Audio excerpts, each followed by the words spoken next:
Sylhet গ্যাসফিল্ড company বর্তমানে ১৭টি কূপ থেকে ১৪ কোটি ২০ লাখ ঘনফুট গ্যাস জাতীয় সঞ্চালন আইনে সরবরাহ করছে। এই পরিমাণ আরও বাড়ানোর পদক্ষেপ নিয়েছে কোম্পানি।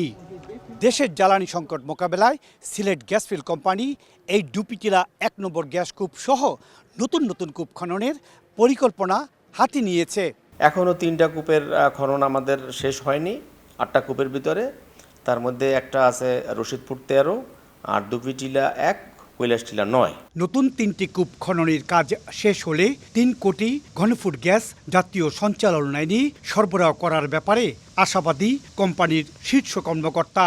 আমরা এখন ১৪২ মিলিয়ন ঘনফুট গ্যাস জাতীয় গ্রিডে যোগ করতে পারতেছি, এবং এই যে বাকি যে ৩টা কূপ ড্রিলিং অসমাপ্ত আছে, এইটা যদি হয়ে যায় এখান থেকে আরও ৩০ মিলিয়ন ঘনফুট গ্যাস জাতীয় গ্রিডে দিতে পারবো। অন্যদিকে বিপুল অঙ্কের বৈদেশিক মুদ্রা ব্যয় করে এলএনজি আমদানি বন্ধ করতে হলে জলে স্থলে দ্রুত নজর দিতে হবে।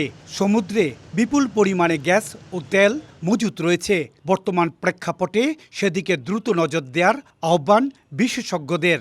অবসরটাকে অতি দ্রুত, যত তাড়াতাড়ি সম্ভব এখানে দেশি, এবং যদি আমাদের দেশি এবিলিটি থাকে দেশি, প্লাস হচ্ছে বৈদেশিক যে কন্ট্রাক্টগুলি করে আমাদের এই কাজগুলি করতে হবে। ১৯৫৫ সালে দেশের প্রথম প্রাকৃতিক গ্যাস আবিষ্কারকৃত প্রতিষ্ঠান সিলেট গ্যাসফিল্ডস লিমিটেড পেট্রোবাংলার অধীন রাষ্ট্রায়ত্ত এই প্রতিষ্ঠানে গ্যাসকূপগুলো থেকে প্রাপ্ত জ্বালানি তেল দিয়ে দেশের চাহিদার ৩০ থেকে ৩৫ ভাগ পেট্রোল, ১২ থেকে ১৫ ভাগ অকটেন, ৯ ভাগ ডিজেল ও ২ ভাগ কেরোসিনের চাহিদা মেটাচ্ছে।